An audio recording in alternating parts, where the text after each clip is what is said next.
လိုပြောလဲဒီကြောက်လေးပထောင်အိုး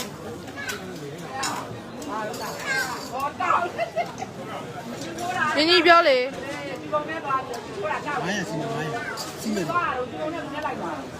လက်ကောက်ကအရှင်းမရအောင်နော်နင်းနီးပြောပါဟုတ်တယ်ကွမ်းချက်တွေပဲလူ900တော့အရွယ်လေးကတသေးလေး 1kg ဝန်းကျင်လောက်ပဲရှိမှာ1kg တော့1kg လောက်ပဲရှိမှာအရွယ်လေးကလည်း900စီစီပေးစီရှိလို့လားအေးရှိလောက်ပေးထားလဲ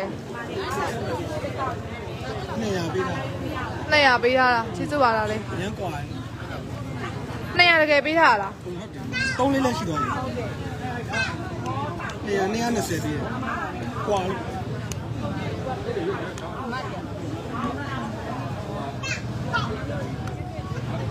ကျေးဇူးပါ200ပေးထားဆိုတော့မကိုက်တော့ဘူး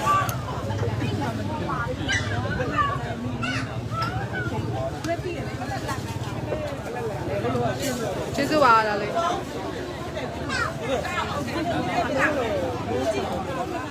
ခုံလေးကကြည့်ရတယ်နော်လောပန်လို့နေတာကျေးဇူးပါအမကြောက်လေးတော့စောင့်မိမယ်လောပန်တို့ရေဘယ်လိုပြောလိုက်တာလဲ50ရှိမယ်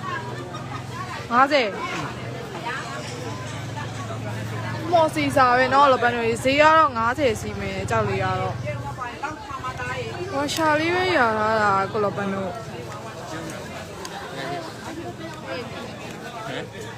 တိတ်မပြောချင်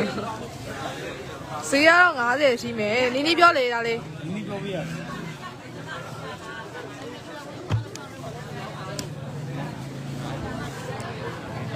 အဲ့ဒါပဲရောက်လာဒီနေရောက်လာ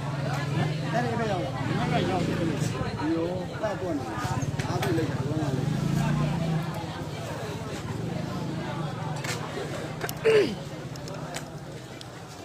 ဈေးကတော့လောပန်တို့ရေ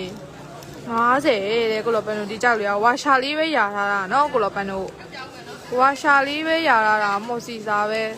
ဈေးဝေးရောတိမ့်မိုင်းဖြစ်မလားရောက်နေပေးသေးရှိလားဟုတ်တယ်20ပေးတာ20ပေးရတာဒီဝါလေးဘယ်လိုပြောလဲဝါလေးရတယ်20ပြောတယ်20ပြောတယ်ဈေးက20ပြောတယ်ကိုလောပန်တို့ဒီမော်စီစာလေးကလောပန်တို့20ပေးသေးရှိတာတကယ်20ပေးတာလားရိုးတယ်ရောရိုးပါလိမ့်မယ်လို့လုံးခေးဝိုင်းသွားလားဝါပြီငါမမြင်နေတော့နေဟုတ်ပါဘူးမေးကြည့်ရဝိုင်းချင်တယ်ဟိုကနန်းတွန်းတော့မှန်တယ်တွေ့နေကျေးဇူးပါလားလေမရှိကြည့်ဘူးကြည့်မယ်နော်ခဏလေးဒီအဝါလေးကဈေးရ20ပြောတယ်တဲ့ကိုလောပန်တို့အနာလေးတော့နည်းနည်းလေးများတယ်လောပန်တို့ဝိုင်းကတော့စပြီကိုလောပန်တို့ဒါကြောက်လာလေးတော့ကြည့်ပေးမယ်နော်လောပန်တို့အဝါလေးကဈေးရ20ပြောတယ်နင်းနီးပြောလေဒီ30စီးပြီနင်းနီး30ဆိုရင်တော့စီးပေးမယ်ကိုလောပန်နေကြောက်လေးကနင်းနီး30ဆိုရင်တော့စီးပေးမယ်ဒီမှာတော့အနက်ကြီးပါထားတယ်နော်လောပန်တို့အနက်ကြီးဝမ်းလိုင်းပါထားတယ်ကိုလောပန်တို့ရေဒီမှာရှက်ကျေးဇူးပါလားလေပန်းလေးပဲနော်ဘယ်လိုပြောလဲဟာဘယ်လို150တော့နင်းနီးပြောဆယ်ကြီးပြီအနာလောက်များတာအဖုံးရောပန်းနေရနာပါ10ကြီးရင်စီးပေးမယ်တဲ့ကိုလပန်တို့ကြီးကြောက်လေးရတော့အဖုံးကလပန်တို့ဖြတ်ထားတာခုံးနေရတော့ကြောက်ကဖြတ်ထားတာမညီဘူးလပန်တို့ကြီးဖုံးကတော့ဒီမှာနှစ်ပိုင်းဖြစ်သွားတယ်ကျိုးထားတာ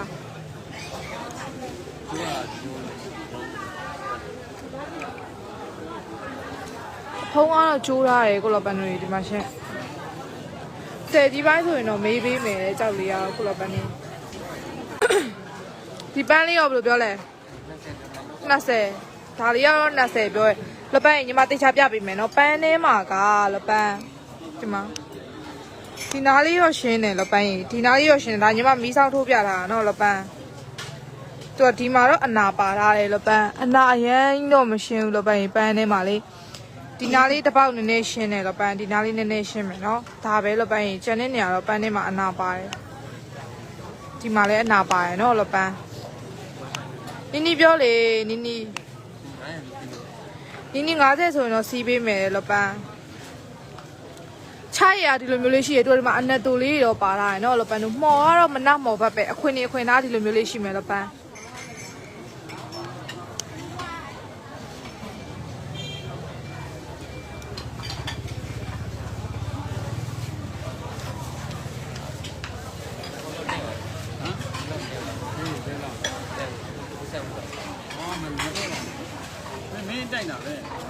ပါတာပဲဆို ဒီမှာနော်လောပန်းတို့ အဲ့တော့30 ဟောပြောပေးပါအောက်ပဲကြိုက်တာ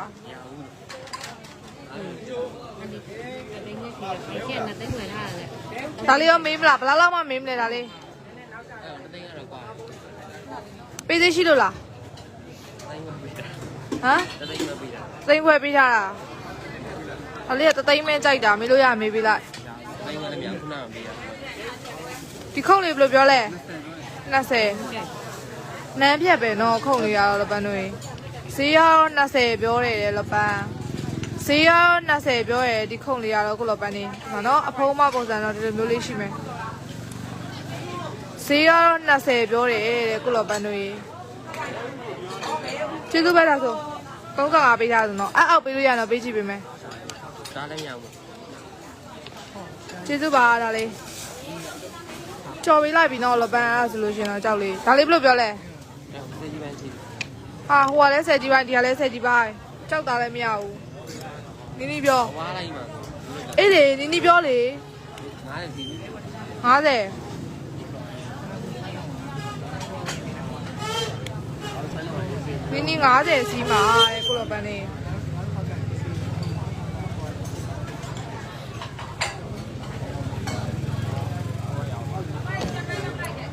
ချစ်သူပါဒါလေးကစီးလေးမကိုက်တော့တယ်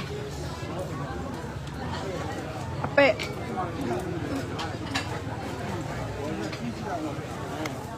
ကြောက်လေးရောစောင့်မိမယ်နော်လောပန်းဘယ်လိုင်းလေးရစောင့်မယ်ဖြတ်တာမပါဘူးလားဘယ်လိုပြောလဲဒါလေးစီရော30ပြောတယ်ကိုလောပန်း9လေးစီးကျင်တယ်ကျဲတယ်နော်အသားလေးတော့ကျဲတယ်ကိုလောပန်းတို့ချစ်သူပါဒါလေးအသားလေးတော့ကျဲ9လေးစီးကျင်တာဒါလေးရောဘယ်လိုပြောလဲ30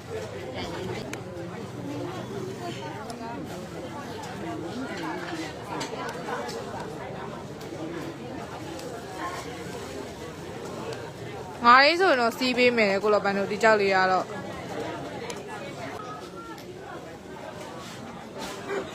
ဘယ်လိုပြောလဲဒါလေး200စီးပေးမယ်ဒါဟုတ်သမီးကစီးပေးလိုက်တော့နီးနီးပြောလေကိုဒါလေး150နီးနီး150မေးပေးမယ်ကိုလောပန်းနေဒါလေးကျေးဇူးပါဒါလေးကတော့လောပန်းတို့နီးနီး150လောက်ဆိုတော့မေးပေးမယ်ကိုလောပန်းတို့ဒါလေးကျေးဇူးပဲတော့မလေး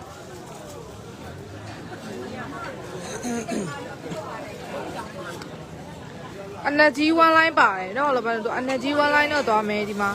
ပန်းကတော့ဒီဘက်အစွန်သားလေးပဲ50အောင်ဖြစ်မလားကို50အောင်ပေးသေးရှိလို့လား ခုမှပြတာ ခုမှပြတာ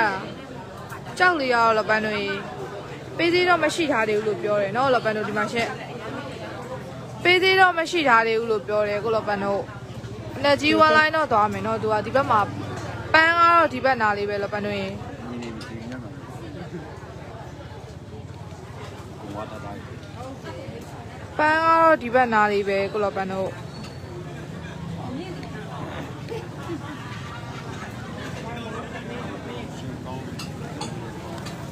50အောင်ပေးကြည့်မယ်လေ50အောင်တော့လုံးဝမရဘူးလေလောပန်းတို့ကြောက်လေးရတော့မနော်အခွင့်မဲ့အနေထားဒီဘက်ကတော့လောပန်းတို့ပဲ့ထားတာเนาะသူကခေါင်းခွဲနာလေးရောပါထားတယ်လောပန်းတို့ကြောက်လေးရတော့50အောင်တော့လုံးဝမရဘူးလို့ပြောရဲလောပန်းတို့ဝိတ်ချိန်နေဆိုလို့ရှိရင်တပိတ်တာဝင်းကျင်လောက်တော့ရှိမယ်ကိုလောပန်းတို့ကြောက်လေးကလေအရွယ်နဲ့ဆိုလို့ရှိရင်တပိတ်တာဝင်းကျင်လောက်တော့ရှိမယ်လောပန်းတို့ဘယ်လိုပြောလိုက်ဒီဟွာလေး15လေးစီးပေးပါ 15ဈေးရော15လေးစီးပေးမယ်ကိုလောပန်းတို့ဒီအဝါလေးကတော့ကျေးဇူးပါကိုဒါလေးဒီအဝါလေးကတော့ဈေးရော15လေးစီးပေးမယ်ကိုလောပန်းနေ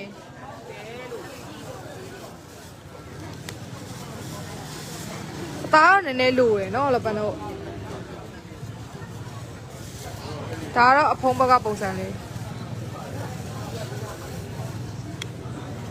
ကြောက်သားလေးရောနည်းနည်းလိုရယ်နော်လောပန်းတို့ဒါလေးရောဘယ်လိုပြောလဲ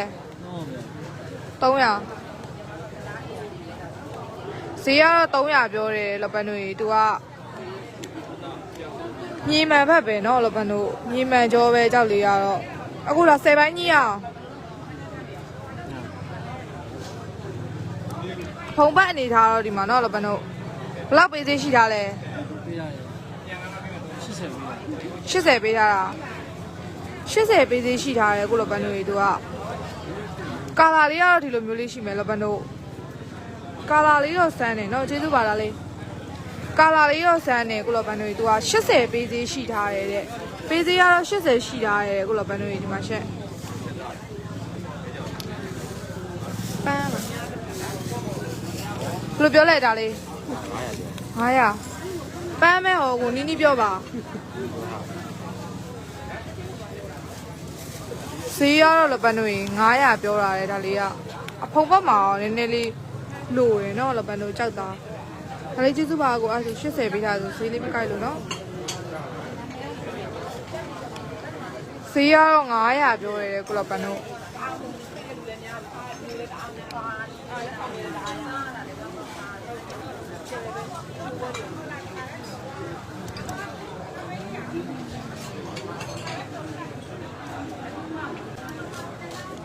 နီးပြောကြည့်လေကိုပေးသေးရှိလို့လားရှိတာလောက်ပေးထားလဲရောင်ငွေပေးထားတာပေးသေးအောင်လပန်တို့ရောင်ငွေပေးထားတယ်သူကဒီဘက်ကတော့အပဲ့ပဲเนาะလပန်တို့ရောင်ငွေပေးသေးရှိထားတယ်လို့ပြောတယ်ကိုလပန်တို့ရေမာနော်အဖုံးဘက်ကတော့အသားလိုသွားတယ်ကိုလပန်တို့ရေသူက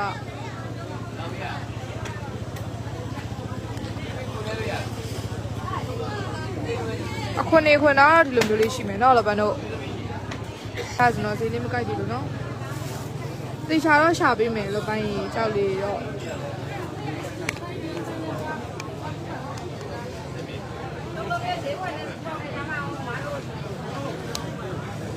ဘယ်လိုပြောလို့လဲဒါလေး9သိန်းဒါလေးရောလပန်တို့9သိန်းပြောတယ်တဲ့ကိုလပန်တို့လက်ကောက်ကတော့မလွတ်ဘူးเนาะပနာပဲရလာတာကြောက်လေးကလက်ကောက်တော့မလွတ်ဘူး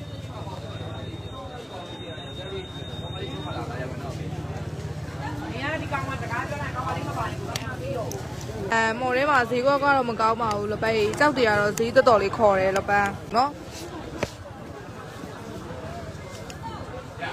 ဝေးခါလားဘယ်လိုပြောလဲ150ဈေးရော150လေကိုလောပန်တို့ခဏလေးတော့တခြားကြည့်ပြီဒီမြေမှန်လေးရောဘယ်လိုပြောလဲဒါလေးမနေ့ကကြည့်လိုက်ရအမနီးနီးပြောလေသိမ်းပိုင်းဖြစ်မလားသိမ်းပိုင်း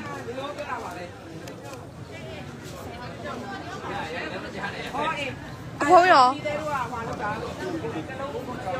30အောက်တော့မရဘူးလေကိုလောပန်တို့3သိန်းမင်းမလား30ဖြီးခဲ့ရ3သိန်းကိုမရဘူးလေလောပန်တို့သူက30ဖြီးသေးရှိထားလို့ပြောရယ်နော်ကြောက်လေးကမြေမှန်မဲ့နော်လောပန်တို့အနာကြီးရောပါထားတယ်အနာကြီးရောပါထားတယ်ကိုလောပန်တို့မေးလို့ရမေးပေးလိုက်လေ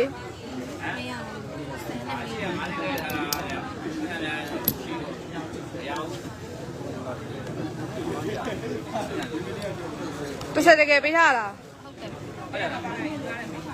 ကျေးဇူးပါဆိုတော့ဈေးလေးမကိုက်တော့ဘူးပန်းထဲမှာတော့အနာလေးပါတယ်လပန်တို့သူကဒါကတော့အဖုံးဘက်ကပုံစံလေးတော့လပန်တို့ဝေခါတော့လပန်တို့မော်ကတော့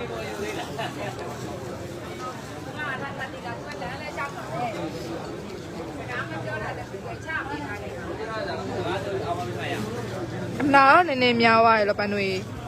ဈေးကတော့150ပြောတယ်ကိုလောပန်းနေ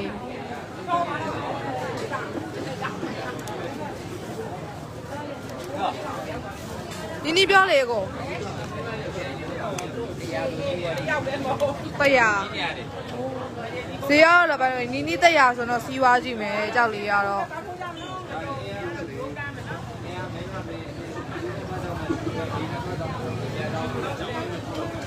ကျေးဇူးပါဈေးလေးကွာလို့နော်ကြော်ပေးလိုက်တော့မယ်နော်လောပန်းရင်အားဆိုတော့ဒါလေးဘယ်လိုပြောလဲအရွယ်တော်လေးသေးရနော်လောပန်းဒီမှာလက်မလောက်ပဲရှိရ20ပြောရယ်ဈေးရတော့နီးနီးပြောလေမ ချရရဒီမှာတော့လပန်တို့သူကတိုင်းကြီးပိုင်းဆိုတော့စီးပေးမယ်ကိုလပန်နေကျေးဇူးပါဒါလေးမကြိုက်သေးဘူးဘယ်လိုပြောလဲဒါလေးရောဒါလေးဘယ်လိုလဲဘယ်လိုပြောလဲ မိဟာသမီး ဘယ်လိုပြောလဲ ဒါလည်းတင်းကြီးပိုင်းနဲ့သမီး ပိန်းကြီးပိုင်းနဲ့ကိုလပန်တို့ကြောက်လေးရတော့ မာလေးနဲ့ ။ဟာတော့ညိုတော့ညိုရယ်နော်လပန်တို့ဈေးကတော့တိန်ကြီးပိုင်းရချင်တာလေကြောက်လေးရတော့ဒါတစလေလားဘယ်လိုပြောလဲကို 30လောက်စီးပြီ 30ကြောက်လေးရတော့တစတယ်ပဲကိုလပန်တို့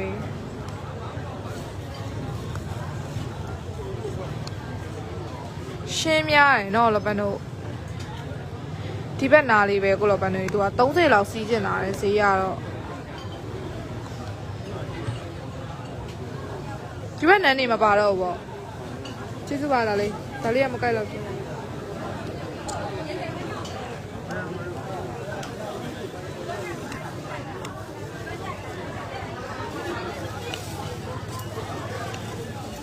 ကျေးဇူးပါလားလေဒါလေးကမကြိုက်ဘူးနော်ဒါလေးရောနောက်တစ်ချမ်းနေရောဘယ်လိုပြောလဲကိုဆယ်ကြီးပိုင်းပြောတယ်ကိုလောပန်တို့တစားတယ်ကိုနီနီပြောပါကိုတစားတယ်ပဲယူ50ကျပ်လောက်ရှင်ကျေးဇူးပါလားလေ50ကက်ဒါလေးနီနီပြောနီနီတိမ်ပိုင်းဖြစ်မလားကိုတိမ်ခါကွာတယ်တစားတယ်ပဲဟိုကွာလဲ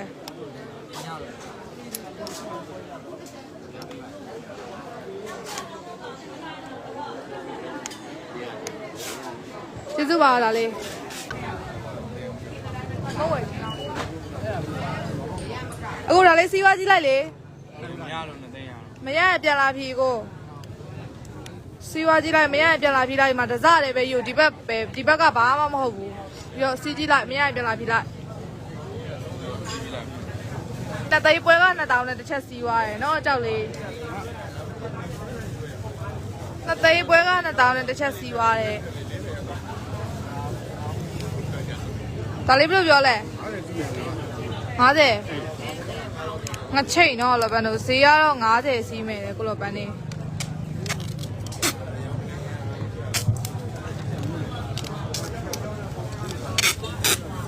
ဒါလေးရောဘယ်လိုပြောလဲဈေးရောလပန်တို့နီနီ30မေးပေးမယ်ကြောက်လေးရတော့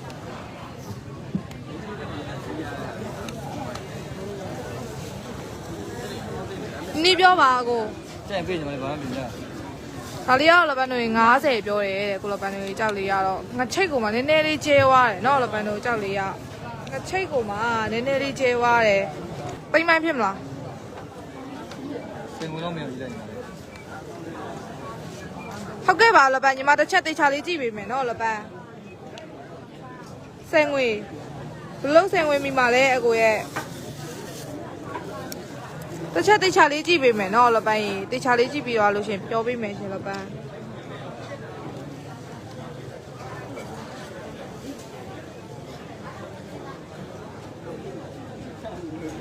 ပေးသေးရှိလားကိုမှပြရတယ်ငါးယောက်ကြိုက်တယ်ငါးယောက်ဟောတယ်မရဘူး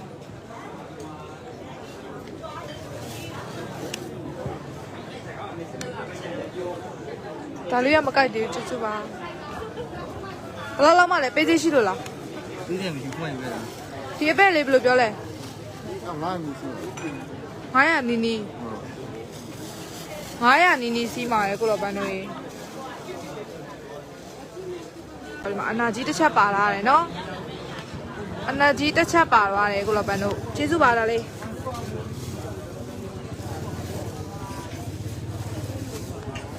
ဒါလေးဘယ်လိုပြောလဲ50လက်ကောက်မလို့ဘူးရောနီနီပြောပါဈေးရောလပန်း30လောက်ဆိုတော့မေးပေးမယ်ကစိုးပန်းမယ်နော်လပန်းတို့ပန်းကတော့ကစိုးပန်းမယ်လပန်းတို့နီ30လောက်ဆိုမေးပေးမယ်လက်ကောက်ကတော့ပနာပဲရတာလပန်းတို့ပဒီလိုင်းပဲတွက်လို့ရမှာကြောက်လေးရတော့ဟုတ်စလားလားရှိသေး ကျေးဇူးပါဒါလေးတိမ်မိုင်းဖြစ်မလားတိမ်မိုင်းမရဘူးကြောက်လီရောတိမ်မိုင်းမရဘူးလို့ပြောတယ်ကိုလောပန်တို့တိမ်မိုင်းမရဘူးလို့ပြောတယ်လောပန်တို့ဒီမှာရှင်ကစုံပန်းမဲ့တော့သူကအနာလေးတော့ပါထားတယ်ပေးသေးရှိလို့လားရှစ်သိန်းဖြီထားတာရှစ်သိန်းဖြီသေးရှိထားတယ်ကိုလောပန်နေဒီကြောက်လီရတော့ကျေးဇူးပါရှစ်သိန်းဖြီထားဆိုခိုင်းလောက်ပြီ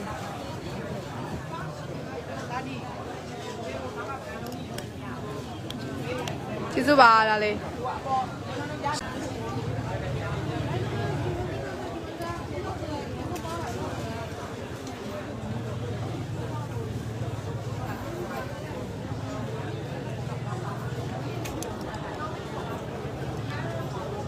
ဘယ်လိုပြောလဲမှာဒါလေး50စီမှာဈေးကတော့50စီမှာလေကိုလိုပန်းနေအကြောက်လေးရတော့ဈေးကတော့50စီမှာအားလေကိုလိုပန်းနေ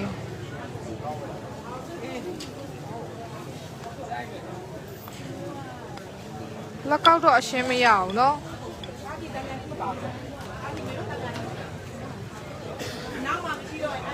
ကျေးဇူးပါမတော်လေးကြည့်မယ်နော်ဒါလေးကျေးဇူးပါဒါလေးမကြိုက်သေးလို့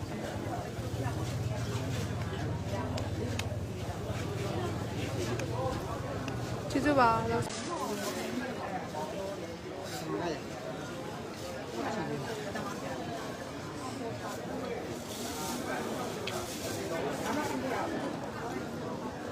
အကိုစီးလို့ရစီးသွားလိုက်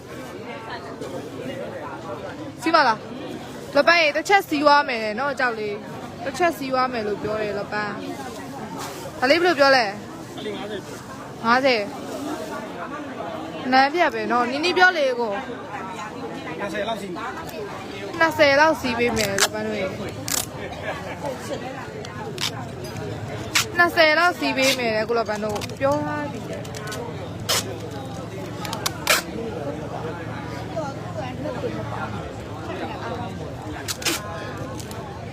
နီနီ20လောက်မေးပေးမယ်ကိုလောပန်းအကိုရာတိမ်ပိုင်းဖြစ်မလားလောက်မလဲအဲ့လောက်လမ်းဖြတ်ကြီးလေး15လောက်မေးပေးပါပါတယ်ဗျာဒါကတော့15စီးပေးမယ်ကိုလောပန်းတို့အကိုပေးသေးရှိလို့လားခုမှပြတာပြောလေလဲလဲဆုံးစော့ပဲခုမှပြတာဒီလေးနည်းနည်းဝေးလို့လေ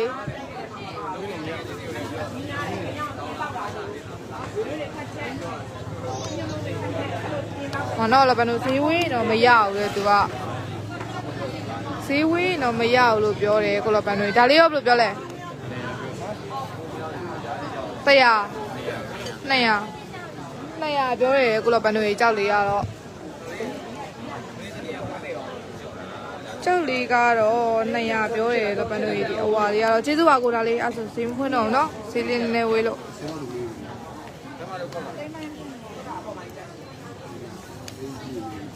ကျေးဇူးပါဒါလေး200ဆိုတော့မကိုက်တော့ဘူး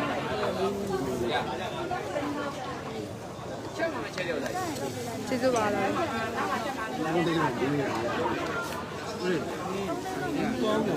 ခလေးမနေ့ကညီမတို့ကြည့်လိုက်ရအောင်နော်ဘိုးလို့ပါဆူးပေးလိုက်ပါကိုလည်းမသိဘူး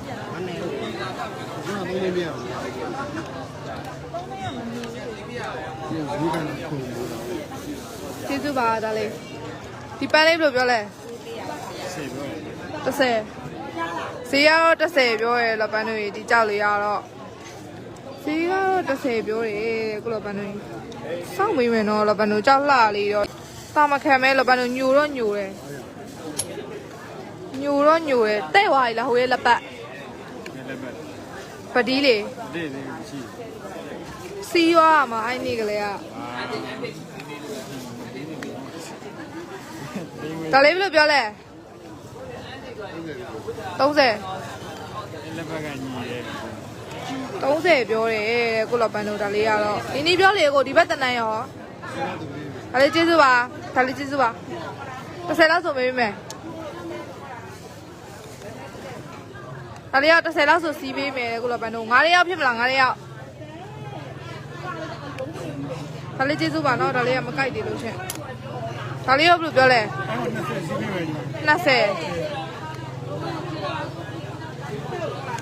ကျေးဇူးပါဒါလေးရော30 နောက်တစ်ချမ်းရောမအိုးဒါလေးငါးယောက်ကြီးတယောက်လေးပေးသေးရှိလို့လားငါးယောက်ကမရတာ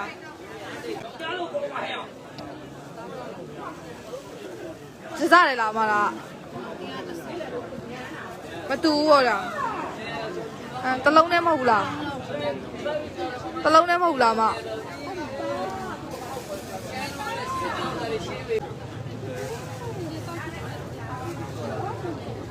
ဒီဝါလေးကလည်း2 သိန်းပေးရအောင်မရဘူးလေအကို2 သိန်းခွဲမင်းကြည့်ပေးလိုက်နော်မရပြန်လာဖြီးလိုက်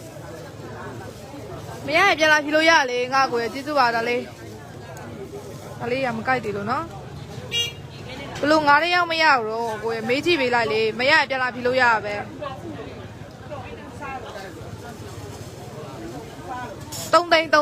စီဝါကြည့်လိုက်မရပြန်လာဖြီးနော်မမီတော့ကိုနောက်ဆုံးမဲ့3 သိန်းစီလို့ရစီဝါလိုက်လပန်းကြီးကြောက်လေရတယ်မှာ3 သိန်းတစ်ချက်စီဝါတယ်နော်ဒါလေးစီပေးလိုက်အောင်နော်ကောင်းမေးပေးလိုက်နော်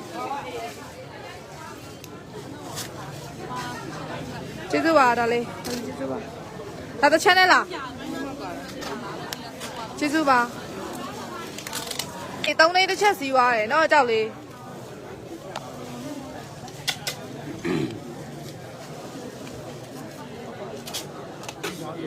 ဘယ်လိုပြောလဲအမပဒီပဲဟောကျေးဇူးပါဒါလေး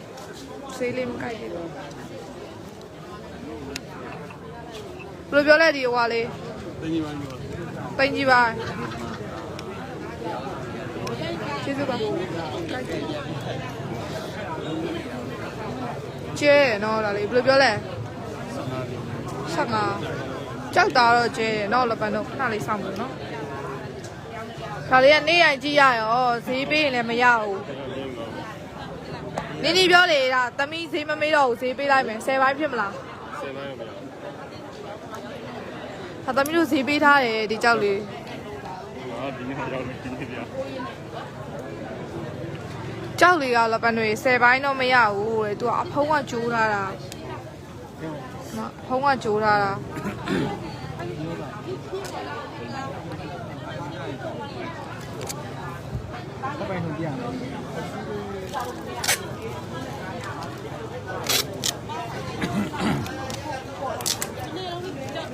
ကျေးဇူးပါကျေးဇူးပါ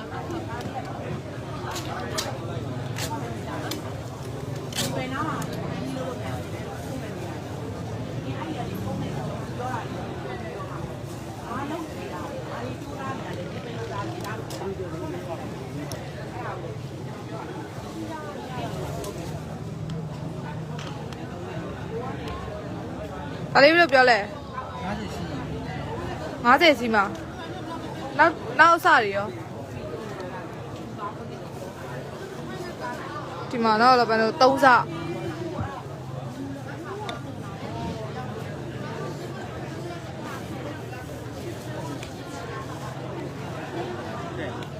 ကျေးဇူးပါဒါလေးနင်းနင်းပြောလေဒီ3 စတိမ်မိုင်းဖြစ်မလားတိမ်မိုင်း9 ယောက်ညိရတခါဈေးပေးထားတယ်ဒီကြောက်ကြောက်တာနည်းနည်းရိုးတယ်လေ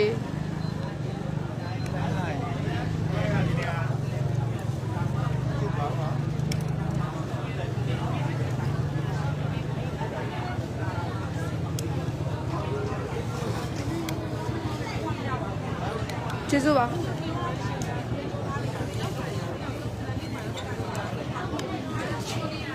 ဒါလေးမကြိုက်ဘူးနော်ဒါလေးဘယ်လိုပြောလဲလက်ကမလို့150လက်ကောက်မလို့ဘူးရောကိုဘယ်လိုလက်ကောက်ရမှာတော့ဒီမှာဒါဝင်နိုင်နဲ့နားလေးပဲညီဒီမှာလေးရောကစုံကလည်းပန်းကျေးဇူးပါကစုံတန်းလေးပြဟောက်ပေးအောင်3 နဲ့ကျေးဇူးပါလုံးစုလေးတွေကမကြိုက်သေးဘူးရှင်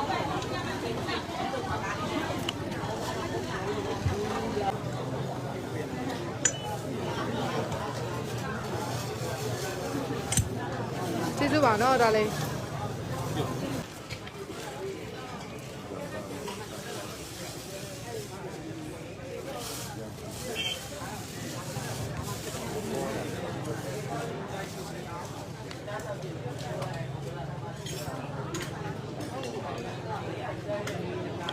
န်းပေါက်လေးပဲနော်ပန်းပေါက်လေးပဲဟုတ်ကဲ့မင်္ဂလာနနက်ခင်းပါကိုလောပန်းနေ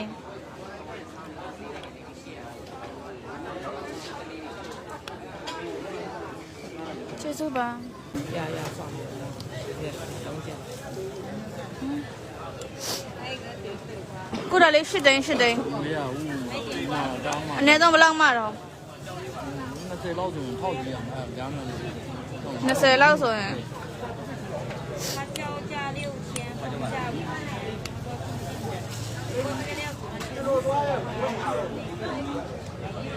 မော်စီတာပန်းလေးကြည့်ပေးမယ်နော်လောပန်း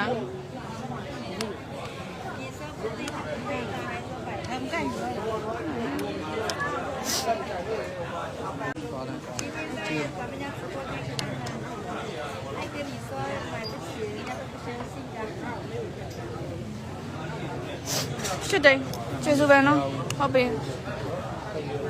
လောက်မယုံကြည်ခိုင်းလိုက်ပါပြောလို့ပေါ့ မမီတော့လို့အကို လေးကြည့်ပြီးမယ် ရှစ်သိန်းတော့တစ်ချက်စီးသွားရယ်နော်ဒါလေးကဘယ်လိုပြောလဲလက်ကောက်ကတော့မရှင်းဘူးနော်သူအကျော်နာလေးပါတယ်300စီးမှာဈေးရတော့လောပန်းရေတော့300စီးမှာတယ်နော်ဒီကြောက်လေးကဈေးရတော့300စီးမယ်တယ်နော်လောပန်း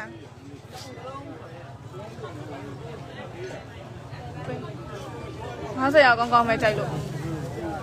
ထင်ပါနော်နီးရော200မေးပေးမယ်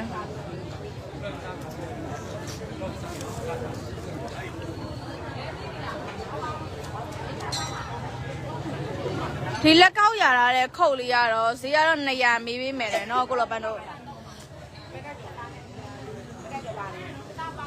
ဒီမှာနော်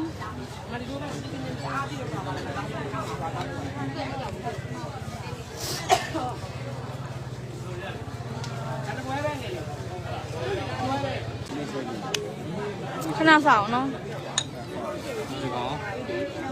ငါလေးချိမယ်ဒီကုနွေးလေးကဘယ်လောက်တော့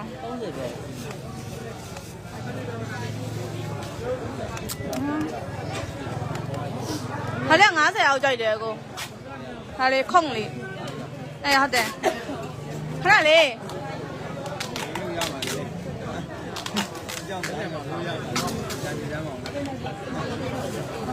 လက်ကောင်းမှမရတာကိုကလည်းအကျော်နာတွေကများတယ်လေပန်းချ9000တိုးပေးမယ်3သိန်းခွဲအရင်တမေးကြည့်လိုက်ကို3သိန်းခွဲအရင်တမေးကြည့်လိုက်မရမလားဖြီ6ကအလောက်မဟုတ်ဘူးညီမလည်းဒါ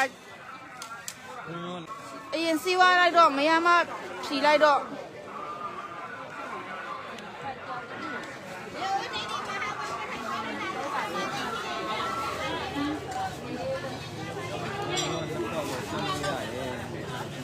3သိန်းခွဲကိုမစီးတော့ဘူးလားဟုတ်လားဟုတ်ပြီအဲ့ဆိုရင်တော့ကျေးဇူးပဲနော်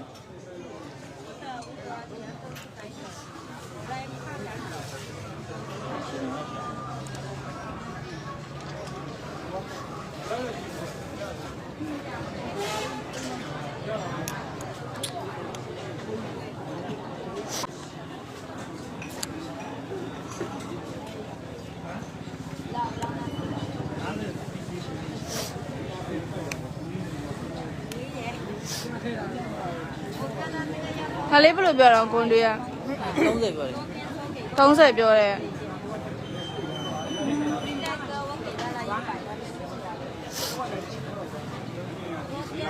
ကွန်တွေကတော့တစ်ချမ်းနဲ့ပဲနော်လပန်းဈေးကတော့30တယ်နော်ဒီကြောက်လေးကခလေးကျေးဇူးပဲဈေးမကိုက်တော့တယ်ရခဏလေးဒီမှာနော်တစ်ချမ်းနဲ့ပဲနော်လပန်းဒီကြောက်လေးကဈေးကတော့30တယ်နော်ကိုလပန်းတို့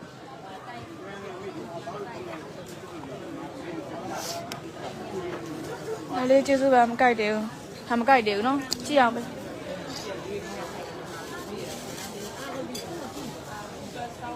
ကြောက်လားဘယ်လိုပြောရအောင်ဒါလေးက50ပြောခိုင်းတာ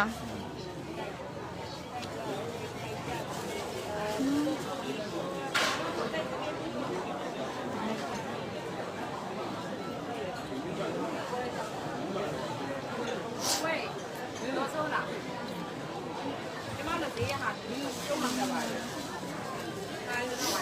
ေးကတော့လောပတ်ရတော့50ပြောခိုင်းတာလေနော်ဒီကြောက်လေးက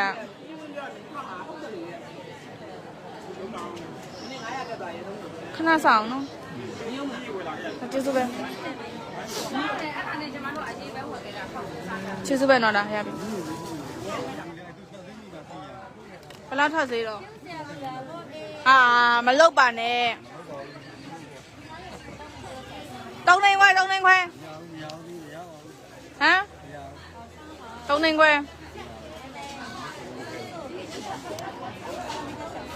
ဘယ်လောက်မှမေးပေးမှာတော့ဦးလေး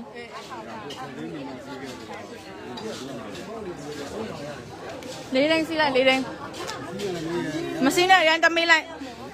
တသိန်းတိုးပေးတယ်လို့ဒီတိုင်းတမေးလိုက်ဦးလေးတမေးကြည့်လိုက်တော့ဟုတ်တမေးကြည့်လိုက်တမေးကြည့်လိုက်ပါတသိန်းအောင်တိုးပေးတဲ့ဟာကိုကွာလေ9000တိုးတာမှမဟုတ်တာတသိန်းတိုးပေးထားတာတစ်ချက်တမေးကြည့်လိုက်ကျေးဇူးပဲတော့ရပြီအဲ့ဒါဘယ်လိုပြောလဲခုံလေးက15စီးမှာ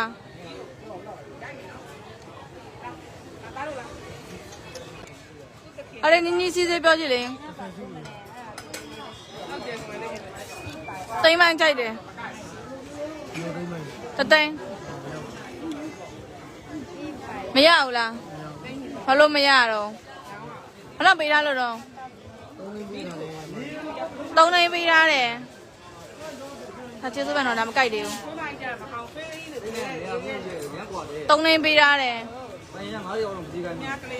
အဝါလေးကလောပန်းရေ3သိန်းပေးထားတယ်တဲ့နော်လောပန်းဒီပိတ်တဲ့ဦးလေးတမေးကြည့်လိုက်ပါမရမလားဖြီးမရရလားပြောအခုမစင်းနဲ့တော့ဦးလေးတစ်ချက်တမေးလိုက်ဒီတိုင်းပဲတသိန်းတက်ပေးတယ်လို့ဟာမေးကြည့်ဒီပဲလေးလည်းကြည့်ပြီသူက4စားရှင်လောပန်းသူကအပဲ့ကိုဖြတ်ထားလားမဟုတ်ဘူးလုံးတလုံးစီလားကြည့်ပါတလုံးနဲ့ထင်နေ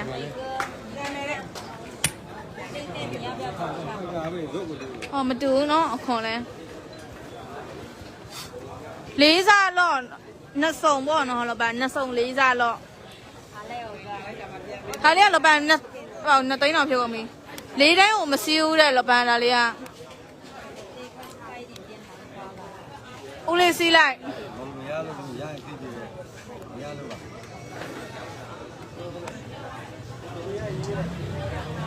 ခဏဆောင်နော်ဆက်ကျေးဇူးပဲရပြီခလေးကြည့်အောင်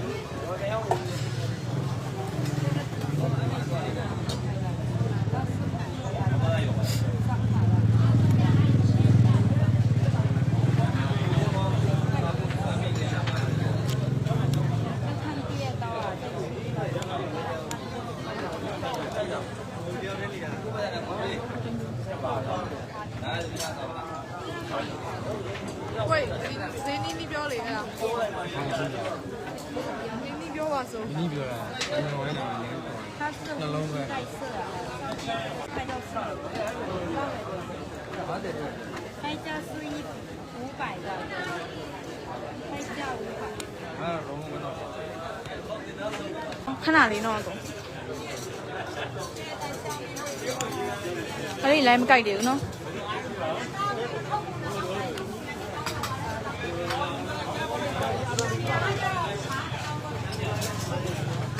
ကျေးဇူးပဲနော်ရပြီဆေးမကြိုက်သေးလို့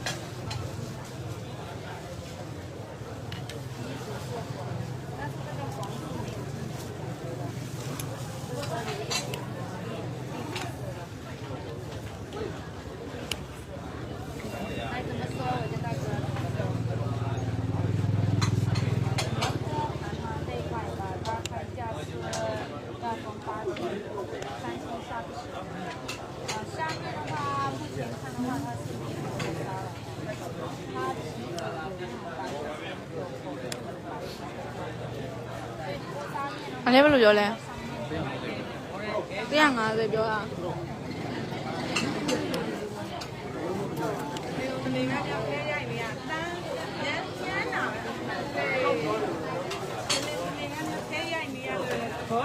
ကျေးဇူးပါ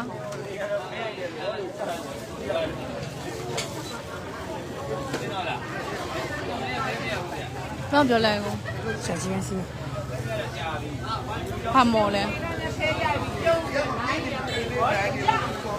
ဘာမော်လဲကိုဒါ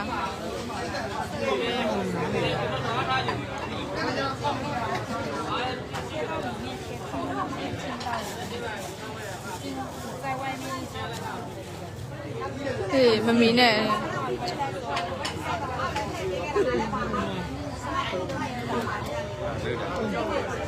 အဖုံးရော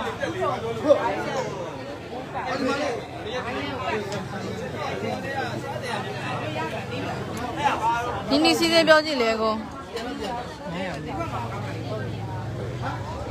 စီးရတော့လပန်းဒီအသားချောက်လေးကတော့900မေးပေးမယ်တဲ့နော်လပန်းစီးကားတော့ကိုလပန်း900မေးပေးမယ်တဲ့နော်ဒီချောက်လေးက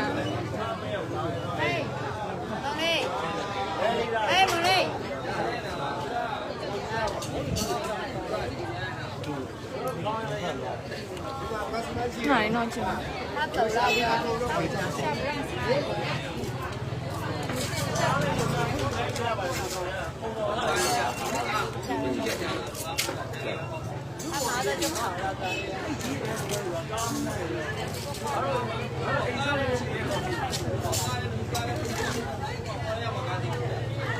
ကျေးဇူးပဲနော်ကိုဆေးမကြိုက်တယ်လို့跑到哪里去了？你叫来着。哎，好的嘞。好嘞，不是漂亮。那等好呗嘛嘞。真的。你上哪了？然后哥又来了，大哥。我对面这点不对面。哪里没啊？哪里比啦？他说画的可以。你不拉没他了。哎呀了。是刚刚那个，我倒是觉得可以的，他80万的话，他叫1000万的，我给他发。这一块要是画的可以的，他这块墨。ဘယ်လိုပြောလဲ30你们看一下外面没有打。စီကတော့30ပြောရဲလပန်းတို့အသားပဲเนาะသူကလက်ကောက်ကတော့မလွယ်ဘူးရှင်ကြောက်လေးကလက်ကောက်ကတော့မလွယ်ဘူးပတ်နာပဲရတာเนาะနီးပြောလေကို 你上哪了准备？နီး15လောက်ဆိုရင်တော့မေးပေးမယ်လပန်းတို့လက်ကောက်ကတော့ကွင်းသေးဆိုင်ပဲရတာလက်ကောက်မလွတ်ဘူးเนาะဒီနားမှာညှိရဲလပန်းတို့ 要是原始的话，估计我们 ဒီနားလေးမှာညှိသွားတယ်ကိုလပန်းတို့ကြောက်လေးက 估计20万都给到了。 အားရရောက်ဖြစ်မလား 哪里嘛？没有没有。这里戏上挂的。 ဘယ်လောက်ပေးထားလဲကို 这里没啥呀。 4သိန်း4သိန်းပေးသေးရှိထားတယ်ကိုလပန်းတို့သူက9သိန်းအောက်တော့မလွယ်ဘူးလို့ပြောတယ်เนาะ 哪里嘛？那一个， ကျေးဇူးပါ 它就是那种沙嘛，在 ဘယ်လိုပြောလဲဒါလေး 深圳那就30好像 အနာလေးများရယ်နော်စီကတော့30ပြောတယ်ကြောက်လေးရောစောင့်မိမယ်နော်လပန်းတို့ကျေးဇူးပါဒါလေး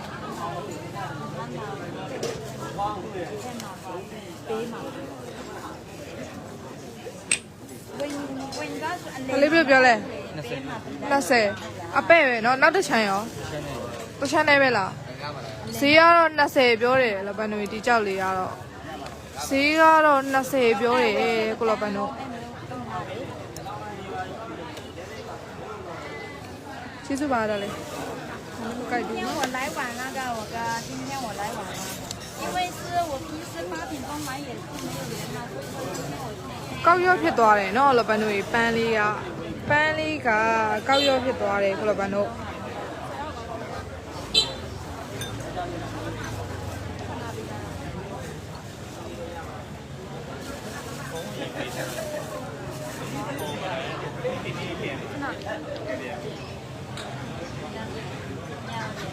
ကျေးဇူးပါဒါလေးဘယ်လိုပြောလဲဒါလေး 50နောက်တစ်ချိန်ရှိကတော့50ပြောတယ်နီးနီးပြောလေ နာတော့များရယ်နော်လပန်တို့မော်စီသားလေးပဲကြောက်လေးอ่ะ तू อ่ะတိမ်ပိုင်းတော့မရဘူးလို့ပြောတယ်လပန်တို့တိမ်ပိုင်းတော့မရဘူးတဲ့အခွင့်နေခွင့်သားတော့ဒီလိုမျိုးလေးရှိမယ်နော်လပန်တို့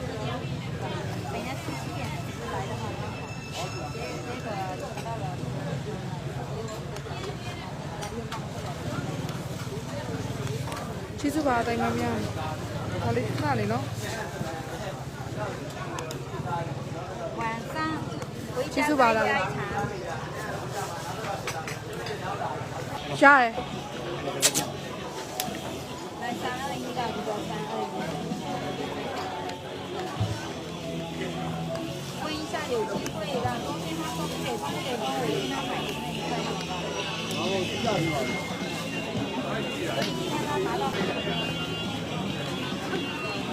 ကျေးဇူးပါဒါလေးဒါလေးဘယ်လိုပြောလဲ900တူလေးရတော့ပါတယ်နော်လပန်တို့အခုနီးနီးပြောပါနီး300စီးပေးမှာ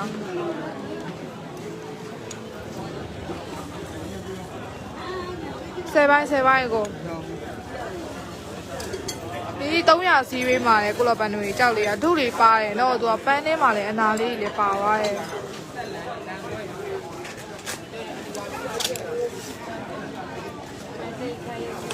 နီး300စီးပေးမှာတဲ့ကိုလပန်တို့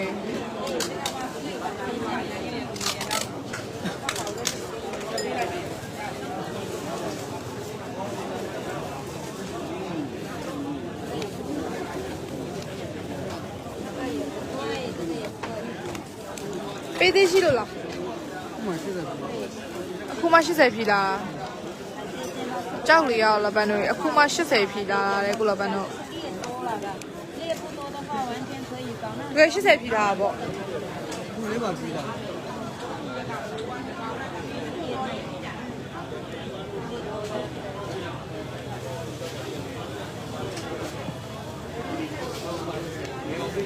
ကျေးဇူးပါ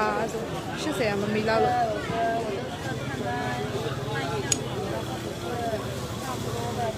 ဒါလေးရောဘယ်လိုပြောလဲကို30စီမှာပါတယ်နော်နှစ်နန်းဖြတ်3ချမ်းလားကြောက်လေးရလပန်းတွေဒီမှာနော်နှစ်နန်းဖြတ်3ချမ်းနှစ်နန်းဖြတ်3ချမ်းကိုလပန်းတွေအိုဒါလေးတိမ်ပိုင်းဖြစ်မလား明白，这个都对不来。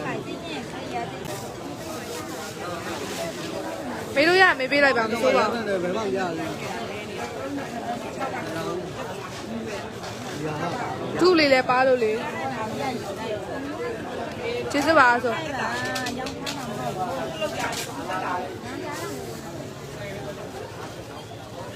滴滴摸摸的20，我说谁要可以要了，对吧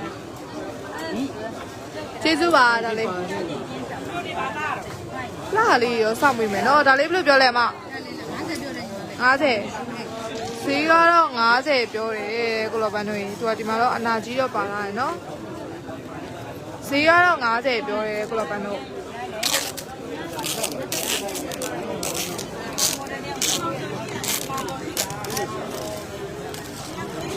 ကျေးဇူးပါ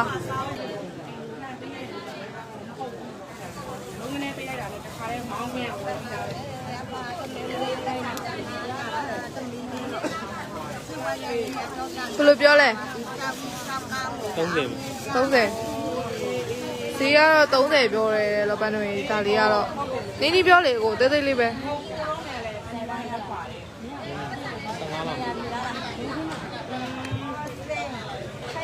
ဟုတ်ပြီဟုတ်ပြီ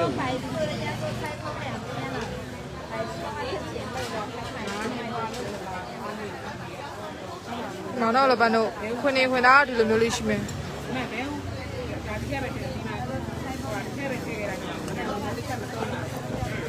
အရှိရနေပြပြီနော်အကိုနီးကကပ်ပြောပေးပါ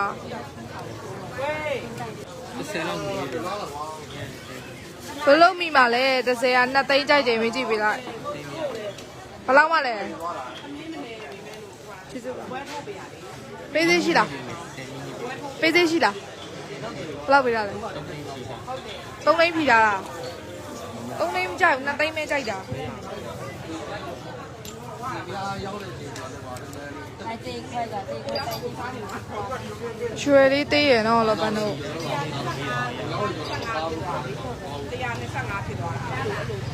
ဲ့ခဏခဏမေး 2သိန်းခွဲလို့2သိန်းခွဲစီးသွားလိုက်စီးသွားကြည့်လိုက်ကိုပွဲ2000ထည့်ပေးလိုက်မယ်အကိုနဲ့တက်နေကြပဲစီးသွားပေးလိုက်ကိုညီမရေပဲပွဲက2000ထည့်ပေးလိုက်မယ်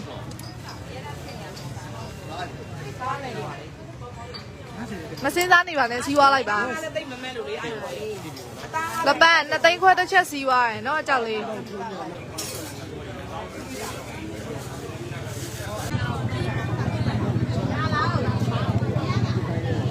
ကလေးကမကိုက်တော့သေးဘူးခုံးရစ်လေးကညိုတယ်နော်ဘယ်လိုပြောလဲ အဲ့တော့300ပြည့်ညီမလေး Oh my god Oh my god 300အဖုံးလေးကပပလေးပဲနော်လောပန်းတို့ဈေးကတော့300ပြောတယ်ခုလောပန်းလေးအပဲ့ရောအကိုအပဲ့ရော ပြေမဟုတ်ပါဘူးသူကချောင်းရောက်လေကိုကလုံးချောင်းရောက်တယ်ဒီကောင်ရှိုးပဲ နင်းပြောလေနင်းပြောလေ မင်းတရားလာတော့ပဲကြည့်လိုက် 150အိုးကျေးဇူးပါဈေးလေးမကိုက်သေးဘူးတော်လေး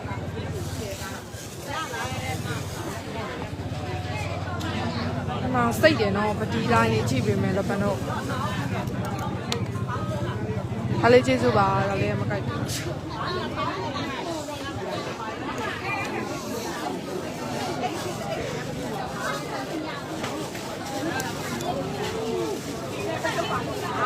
ဘယ်လိုပြောလိုက်တာလဲဆယ်ကြီးပါနင်းပြောလေကိုနင်း90စီမာလေကိုလောပန်းတို့ကြီးကြောက်လေးရတော့အနာတော်လေးစိတ်တယ်နော်လောပန်းတို့ကြီးသူကအနာတော်လေး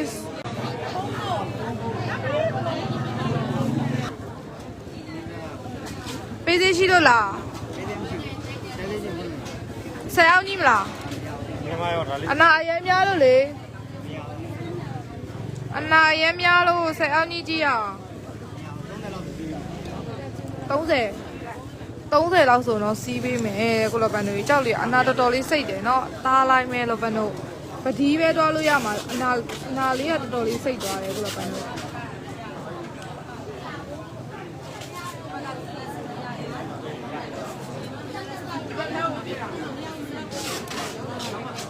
ကျေးဇူးပါလားလေ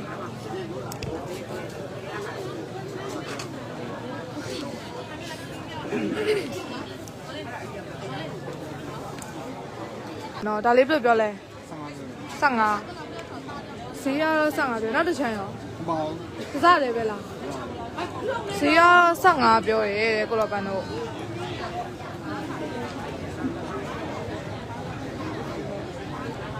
လေးတဲ့တော့ပြန်ဖြစ်လာ ကျေးဇူးပါလားလေဝေခါနော်